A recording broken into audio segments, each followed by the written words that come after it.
Good afternoon, everybody. All right, give yourselves a round of applause for making it this far in the day. Yes. You look around, we've lost some people, but the strongest survived. So I'm glad to see everyone here. So let's take a minute and do something to get our energy up just a little bit. Y'all know I'm about energy and love. So high five a few people around you. So thank you for being here. Thank you for being here. High fives all around. Yes, yes, yes, yes, yes. Darnell. No high fives? Okay. I'm watching you, sir. I'm watching you. So again, I want to reintroduce myself for those who may have come late. My name is Kiwan Kalk. I am the assistant director here at Rutgers University, New Brunswick. And we are very happy to say thank you again for staying with us throughout this day, and hope that you have been enjoying your time at the Excellence in Student Affairs Conference 2018. I have the distinct pleasure of introducing our aspiring keynote that will close us out for the day. A person who has been nothing but a complete pleasure since we first made contact over email, and a joy to be hanging out with today. So I think we are in a treat, full of energy, full of life. And although he's 25 years old, Robert Kearney is one of the smaller athletes competing in this year's World's Strongest Man competition. And this Massachusetts native feels he's the dark horse of the competition and is looking forward to turning some heads. Rob is also the first openly gay athlete to actively compete in the World's Strongest Man competition, so snaps to him for that. So, without further ado, please welcome Robert Kearney to tell us more about his story. Thank you. Well, hello everyone, how we doing? This is great. This is way more fancy than I thought it was going to be. I walked into this room, I was like, damn, I'm going to look good on this stage. Do I? Yes. Okay, great, thank you. So I just want to start off by thanking Rutgers and the Student Affairs Office for inviting me here today to give you all a little bit of a piece of my life and a look into what I've gone through, the last 25, 26 years. And hopefully inspire all of you a little bit based on my life lessons that I've learned in the short amount of time that I've been doing this. I'm going to divulge from my original plan of how I was going to start the speech, because I learned a few really important things this morning. First off, I need to wear black shirts when I present. Pit stains, not a good look. Secondly, I need a travel buddy. So being a bigger guy, I'm 5'10", not that tall, about 280 pounds. I can get upwards of close to 300 pounds when I am actively competing. I can't reach my neck, so when you're trying to put on a shirt and tie, it becomes an awkward dance in the hotel room. And right as I had gotten dressed, I'm listening to my Cher Pandora station. True. Right as I'm trying to, I put my shirt on, I put my tie on, I have my collar popped, I'm like, all right, damn. At that exact moment, Margarita from housekeeping knocks on the door and comes and saves the day. Such a sweet little woman to put my collar down for me, so that was fantastic. A little awkward, but it was great. So most of you are probably wondering, why is this big dude in a polka dot shirt with a mohawk standing up in front of you? Right? We're at a student affairs conference. I lift weights. So 2 things about me. Yes, I lift things up and put things down. 2, I can bench press over 500 pounds. So I just saved you 2 questions. All right? So we're just going to start off with me now, then we're going to go back in time, and I'm going to give you my little spiel about who I am. So if you can see the pictures on the left there, so I am actually the director of sports medicine and the head athletic trainer at the Williston Northampton School in East Hampton, Massachusetts. I love it. I love my job. Over on the right there, you can see my fiance Joey and our 9-year-old English Bulldog Glitter. Yes, a gay couple with a dog named Glitter. I know. And the job is amazing. So Joey and I are actually dorm parents at the boarding school, so all you Res Life people, I got you. And then in the middle there, I also just happen to compete at the World's Strongest Man competition. So World's Strongest Man is crazy. I pull trucks for fun. Who says that? That's weird. So this is what we're going to talk about today. You know, growing up, what the hell was I like? Accepting myself and realizing who I was, coming out as a gay man and how it gave me a competitive edge in strongman and in life, and then strongman now and where it has led me. So growing up, I was like any other kid. You know, I was a class president in high school. I played in a band. I sing and play guitar. And I played a bunch of sports. So I played football, I played baseball.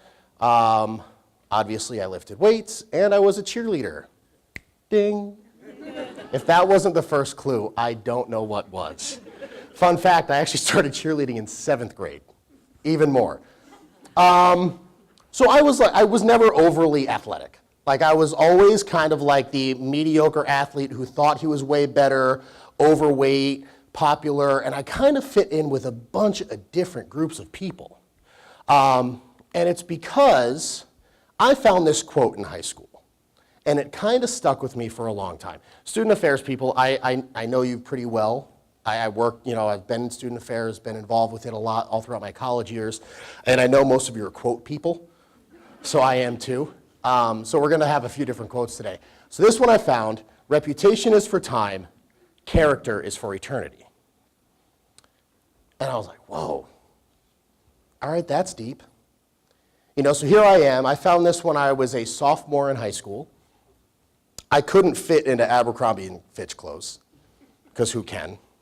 They're 2XLs or mediums in real life. So, you know, I found my I was so encased in this idea that I had to be the cool kid. I had to be liked by everyone. So I did what everybody else thought they wanted me to do. And that's where the reputation comes in. And I found this quote, I was like, screw that. So that's when I'm in high school, I'm a sophomore, having fun, class president, you know, like to hang out with the popular kids. And then I realized there's a lot of other cool people at the school. I went to a very big high school, about 550 kids in my senior class. A lot of people. And I made it my goal to be friends with everybody. And then that's where I shifted to this character is for eternity. I started to find myself. But something wasn't quite right.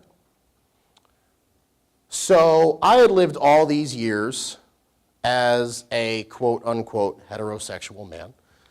I woke up every single day and put on this facade of being this strong, straight role model for as many people as I could be, always acting happy, doing whatever I could to stay involved. And I realized that's really exhausting. Think about waking up every single day, pretending to be somebody you're not, and how much energy that takes to be successful and to be a friend to somebody. How can you be a friend to somebody if you're not your true self? So all this was going along. I had still been competing in strongman. I had still been having fun. And I decided to get into a relationship with a girl. And we dated for about 2 years. Talk about awkward. And we're going through this whole roller coaster of a relationship. And essentially it turned out to us, we were just friends, is what it came down to. And so one day we sat down. At this point, we had a dog together. We were living together. And then I came out with the most honest and most true, it's not you, it's me story ever. And I broke up with her because I had realized through this entire relationship, I wasn't really happy. And that sucked. To go through life for so long, I was 22 years old at this point. I had gone through my undergrad years. I was a first-year grad student. And I wasn't happy. I didn't know what happiness was. So I ended the relationship. Again, living in the same house with 2 other roommates. They were her friends originally. I ended up living in my car. Grad student. We all know. Okay, I was a GA in grad school. GA stipends suck, right? They don't pay for anything. So I didn't have the money to get my own apartment. So I lived out of my car for a few weeks. And that was tough.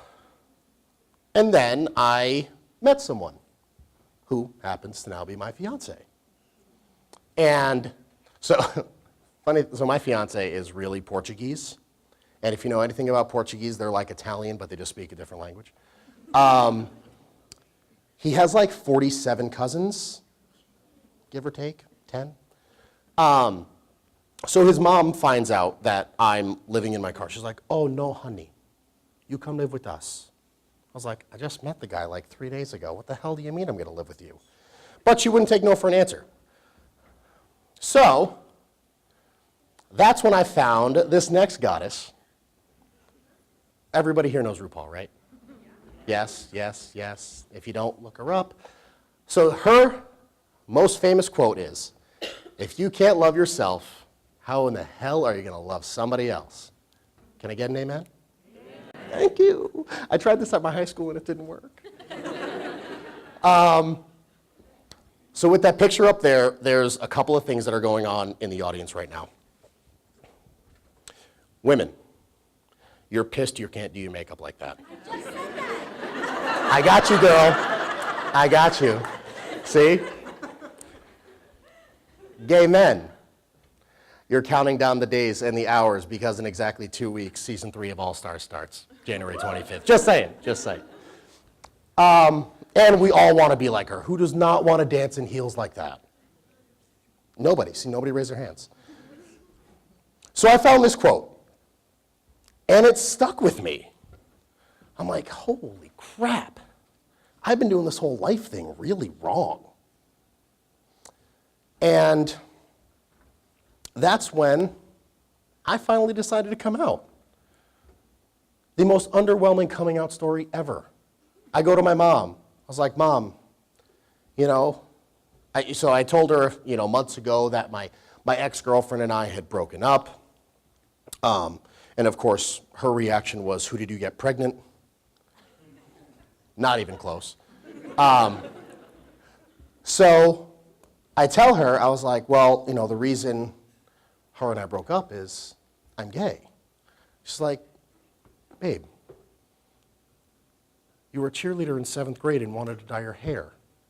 You don't think I knew this? So that was cool. I go to my dad. So my dad, so a little bit about me, I was born in Brooklyn, New York. Family owned a bar, very Irish roots. So I'm sitting in the car with my dad, and I go, Dad, you know, I have something to tell you. I'm gay. Long pause. Steely Dan playing on the radio. Remember it to this day. He goes, well, can I still make gay jokes? Well, yeah, you can. So at this point, Joey, my fiance, and I had been dating for about 2 months. And he had been out for eons. I was telling Kiwan before, you know, so I don't really present gay. I get it a lot. A lot of people are surprised when I say I have a fiance that's a guy. Joey, on the other hand, people are like, oh, honey, you opened your mouth. We knew you were gay.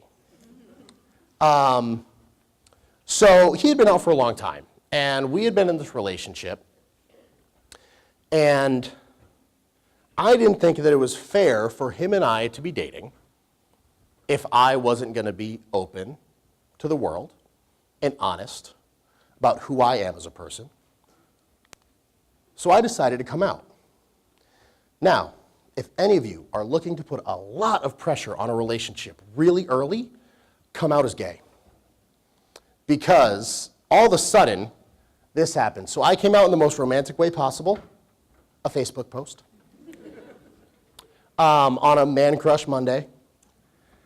And then at that time, so we'll dive a little bit into the strongman world. This is where it all starts to mesh a little bit. So at that time, I had become a professional strongman in 2013 when I won the National Amateur Championships. And I had taken second place at the middleweight, or 105 kilo, World's Strongest Man. So I was ranked second in the world at my weight class. I came out, and then it kind of sort of blew up. So within about a week, we were contacted by TMZ, Huffington Post Live, Conan, all these people. And I'm like, whoa, whoa, whoa, whoa, whoa. I'm just a guy that likes guys that just picks up stuff for fun. Why is this a big deal? And like, it just didn't. So first off, my fiance, he was really annoyed at me because he's like, I didn't get any articles about me when I came out. True story. I was like, well, sorry. Didn't quite plan this. And it just kept steamrolling and snowballing into these bigger and bigger and bigger things. And so let's talk about strongman. Strongman is, so if we've all seen, if many of you, or hopefully most of you, have seen World's Strongest Man on TV. We pull trucks, we lift logs, and we pick up stones. It is arguably the most hyper-masculine sport or activity in the world. Picture this. A bunch of big guys. When I say big, I'm not talking like NFL lineman big, I'm like saying big. So I'm the smallest athlete at World's Strongest Man. Smallest guy. I'm kind of big. I compete against, who here watches the Game of Thrones? Show of hands, show of hands. So the Mountain. I know him. I compete with him. His name is Thor Bjornsson. The dude's name is Thor. He is 6'9", 460 pounds. And then there's Rob. So it is a bunch of really big guys. We stand around something heavy and say, you pick this up. No, you pick this up. Okay, I'll pick it up. No, I'll pick it up faster. I'll pick up more weight. I'll carry it over there. It's barbaric. And people pay to watch us do this. It's crazy. I still don't get it. And I do it. It's weird. So in strongman, it's a really niche sport. Not many people are waking up at 6 o'clock on a Saturday morning to go, throw kegs over a 15-foot bar. And that scared me a little bit, because when I came out with this hyper-masculine image of what a strong man should be, how are they going to react to a gay man in their sport now? And it's something I thought of a lot before I made that post. It's something I thought of a lot when I went to sleep every night after I had made that post, to see what would happen. Am I not going to get invited to competitions because I'm gay? Are promoters not going to want to bring me to their contests because they aren't going to sell tickets? But luckily, none of that happened. The strongman community, World's Strongest Man, there are 30 men in the entire world that get invited or qualify to compete at this competition every year. And the only thing we care about is that you can pull that bus over there.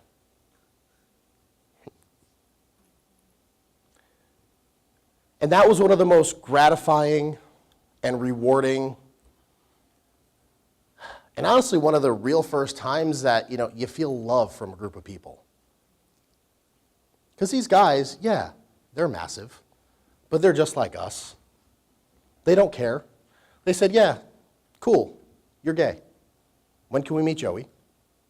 And as long as he can still lift, we don't give a shit. I apologize for the language if that offended anybody. Look at that, another quote. So this is one I actually came up with. Growing up as the awkward, chubby, slightly non-athletic, mediocre athlete, I was always told that, yeah, you're pretty good at sports. Don't count on them. So looking back on it, you know, I came up with this quote when I was at World's Strongest Man this year because they said, what's your training motto? I'd never really had one. You know, like, there's the cliche, you know, the lion doesn't lose sleep over the sheep, yada, yada, yada, all that stuff. And I never really, like, you know, looked up to that. But I was sitting there and I said, you know, I've always trained to become somebody that nobody thought I could become. You know, I run into friends from high school all the time. I run into friends from college. And I'd always had, once I had gotten to college, that's when this dream really became a reality. I knew I was pretty strong. Strongman's not terribly athletic. The longest we run is about 60 feet. But I knew it was something I could be good at. So trained to be the person they said you'd never become. Because there was a lot of people that never thought chubby 5'10" Rob Kearney could be a professional athlete. And frankly, neither did I. Until I was able to throw away that facade that I've been living for so many years, take all of this energy and the weight off my shoulders of pretending to be straight for so frickin' long. And I got to put that into strongman. Saying I'm gay makes me stronger.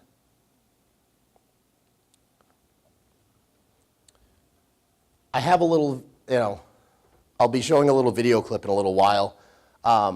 This is my bio page from World's Strongest Man this year, which, you know, was always, you know, it's like the baseball card for strongman athletes. You know, the fact that there are only 30 men that get to go to this competition every year really hit home. I was in Botswana. I didn't even know where Botswana was, but I went there. So if you could just hit play on this, just a quick video from this past year. Growing up, we all want to be a professional athlete. You know, I realized really quickly I was too chunky to be a baseball player and I wasn't big enough to be a football player. So, you know, I kind of got into this world of strength sports and here I am today competing at the top level. To be honest, like, coming out as gay made me a better strongman. It was exhausting pretending to be somebody I wasn't for so long, and once I was able to let that guard down and finally be me, I was able to put all that energy into this sport. For anybody, coming out as a gay man is both the most terrifying and exciting time of your life. For me, the most rewarding part was people I didn't even know saying that I gave them the courage to come out, made them feel comfortable in their own skin. It was something I never expected just by proclaiming my love for, you know, my then boyfriend, now fiance. Will you marry me? I really don't think I would have achieved this level in this sport had I not done that. You know, coming out and receiving all these messages from guys I looked up to in the sport of strongman for so many years saying, we don't care, we got your back. You know, strongman's a brotherhood. And to be in the mix of the guys that I've been watching on TV since I was, you know, a 6-year-old, and being able to call these guys friends now really is the most amazing thing in the world. So the nice part about World's Strongest Man is they didn't divulge from the fact of, you know, my sexuality. They used it as a selling point and celebrated me as an athlete. You know, being the first openly gay man to ever compete at an international strongman competition and at World's Strongest Man was something they saw as exciting, and hopefully has opened the door to other athletes, other kids who think, yeah, I'm not that good. Or maybe they are questioning their sexuality and trying to figure out who they are. I never thought that I would end up being that kind of person for other people, for kids and adults. And it's been amazing. So trying to tie this in with the theme of the conference, building legacies. Like I said, being a quote person, I'm going to go back a little bit. It's really important, be true to yourself at all times, no matter the situation. Because in the end, the person that comes out on the other end is the better version of you. You can't go through life trying to help other people and trying to, build other people up if you don't have anything to stand on to begin with. It's weird to think about, we are in a service profession, but we do get to be selfish. And it's something I think a lot of us forget a lot of the time, because we all care about what we do. We love the students we work with. Me as an athletic trainer and somebody that's in sports medicine, the kids are my life. But thinking about yourself is what's going to help them in the long run as well. I do have some more time still. That's all I really have to say. I mean, you put a gay man up on a stage, they're going to love to talk about themselves. So, but I just wanted to open up the floor to any questions, anything at all. Please feel free to shoot them my way. I'm an open book. I have nothing to hide, and really am just honored to be here and share this day with you. It's a really special moment for me as well. Yeah. Do you have information in case an institution wanted to bring you on campus to speak to the LGBT community there? Yeah, for sure. She was just asking for personal information. She's trying to get my number. It's fine. It happens all the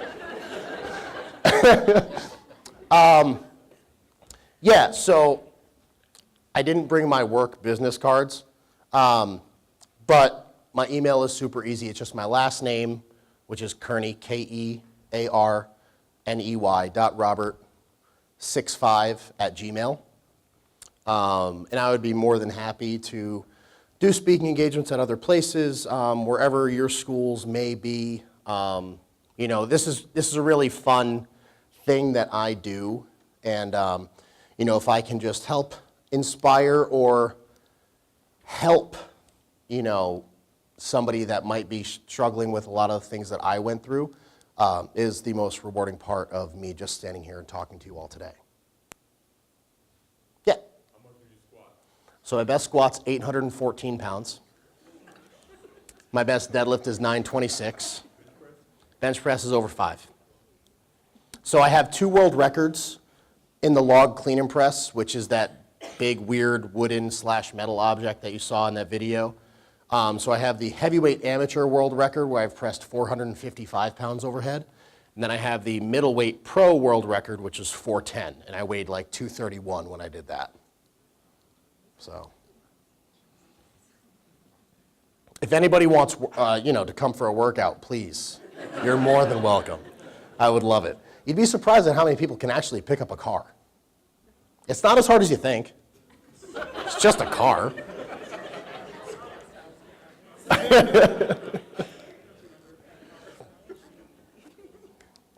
Anyone else? Yeah. What goes through your mind when you pick up that car? It depends. So when you pick up a car, one of 2 things happens. It comes off the ground really easy, or you almost poop yourself. There's really no in between. If it comes off the ground really easy, you realize you're in for so our events last 60 seconds. And you never realize how long 60 seconds is until you have to do something nonstop for 60 seconds. Think about getting onto a track and starting a timer and sprinting at 100% for 60 seconds. It sucks. So if the car comes up off the ground easy, you know you're in for a really long minute. If it's really heavy, 1, try not to poop. 2, pick it up a couple of times. That's about it. It all depends on the car, too. Picked up trucks, you know. My question was more like mentally. To be honest, like, I hate to say this, I'm a jerk when I compete. So strongman is it's an individual sport with almost like a team atmosphere because you're competing against somebody who's doing the exact same thing as you. You want to beat them, but you want to beat them when they're at their best. So it's this weird chess match of back and forth. And honestly, what goes through my mind is just put your head down, shut out everything. I just close my eyes and just go. I like enter this deep space in my head where I don't hear anything. I can, there's usually a judge that stands right in front of you. That's all I can hear. I mean, Joey, my fiance, takes videos and hear him screaming on the video, but I don't hear a single thing when I compete. And it's just kind of finding that zone where you're comfortable and can really just go to town.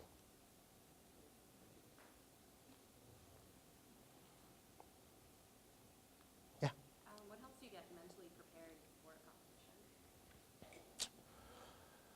competition? I'm always nervous when I compete. So I've been doing this. I did my first strongman contest when I was 17 years old. It was the day after senior prom. Great planning on my part. And no matter what the contest is, I'm always nervous.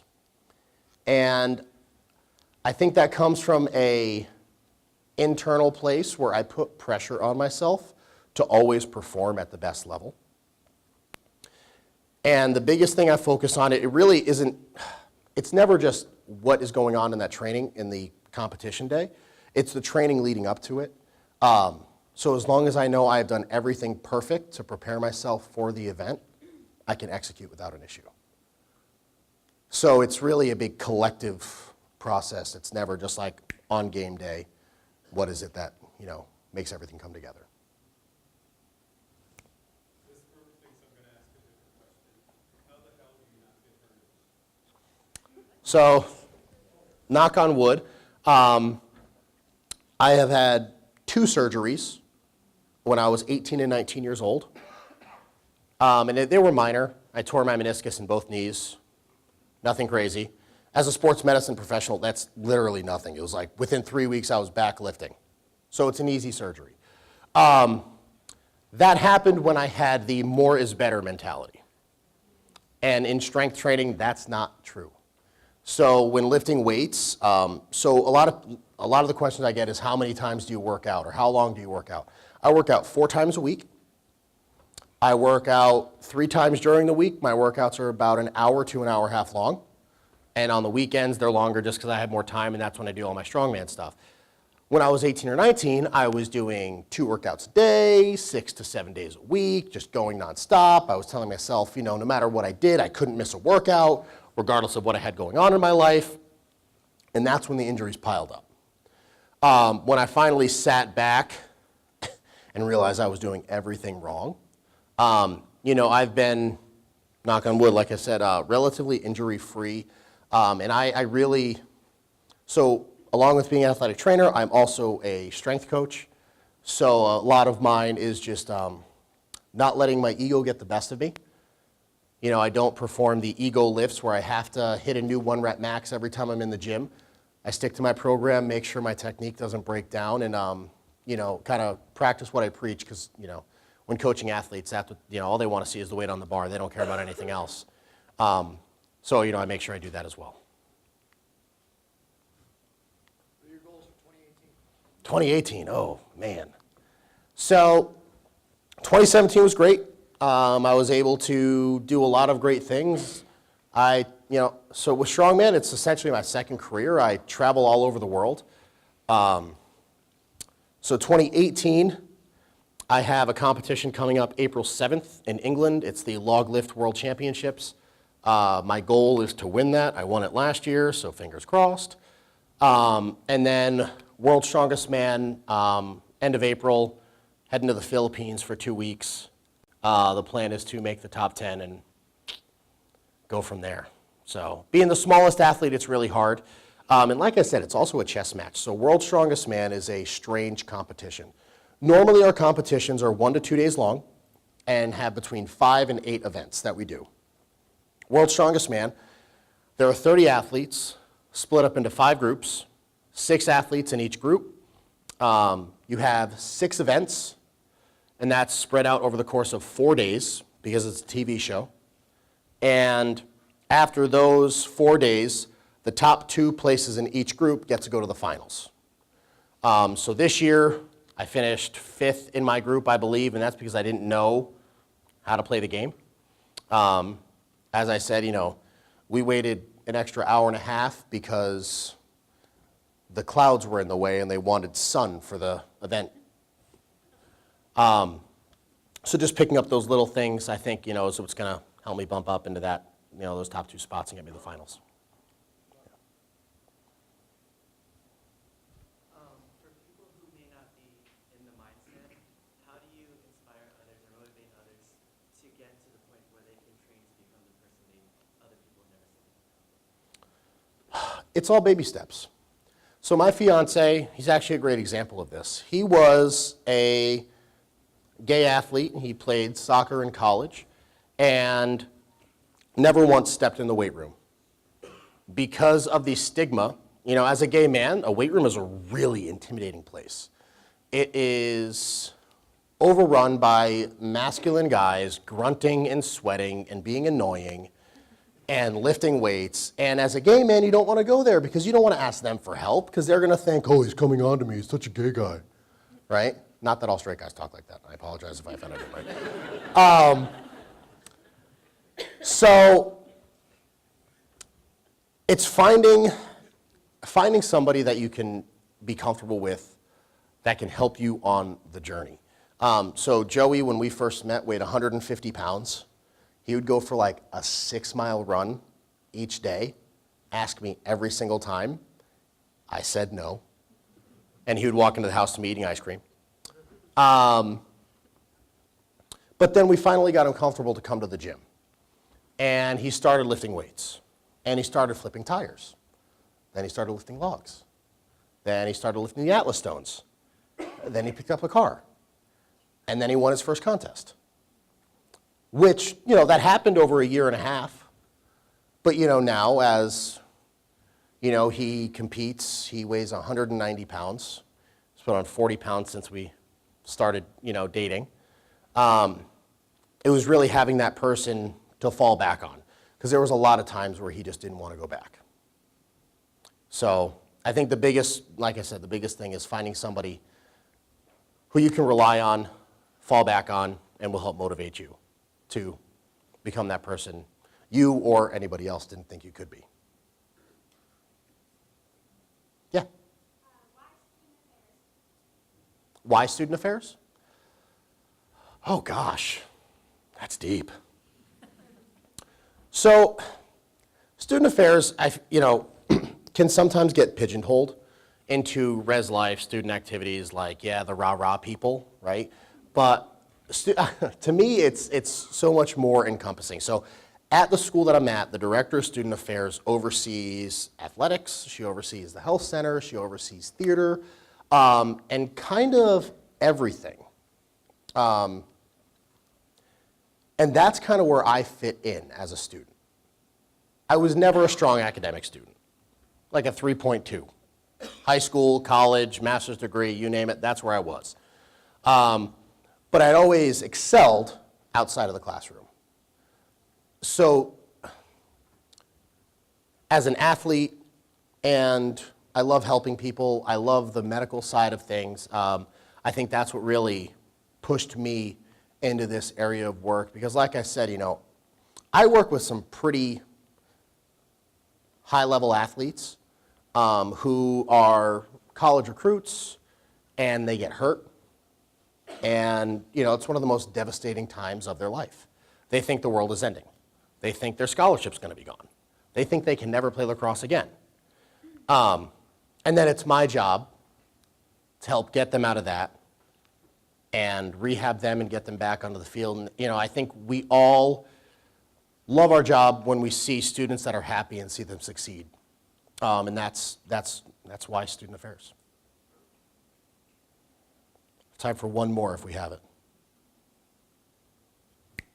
So I know that you said that overwhelmingly your field and your sport is everything is very accepting, but as you know, there is a lot of discrimination that happens. So how do you personally deal with that? You know, personally, I do have to say I've been very fortunate. Coming out for me was easy. I was surrounded by a lot of accepting people. You know, I know I've talked about him a lot. My fiance didn't have the same experience. When he came out to his family, mom was okay. Dad didn't talk to him for 7 years. Missed his high school and college graduations. And until this year, when we were actually engaged, finally started coming back into his life. So my take on it, this could be the cheerleader in me. I'm always the positive guy. You know, my dad's favorite saying when I was growing up was kill him with kindness. And that's what I've done my entire life.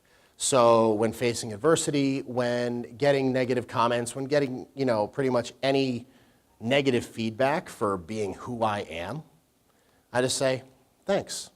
You're never going to be me either.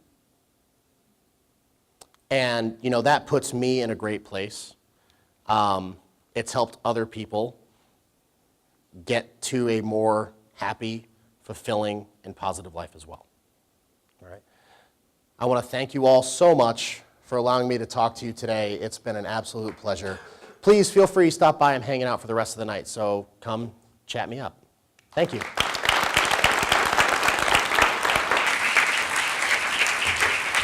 Before we get to our closing remarks, we just want to take a minute to recognize the two amazing people who have been chosen to be co-chairs of the conference next year. So we just want to take a minute to introduce Camelia Watson and Clifford D. Frazier III.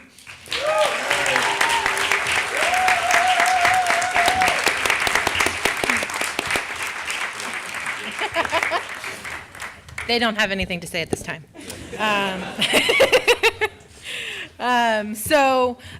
To sort of wrap up the day, we want to share with you a video that we've made that represents sort of hopefully the experience that you're taking away from the conference today. So we're going to go ahead and...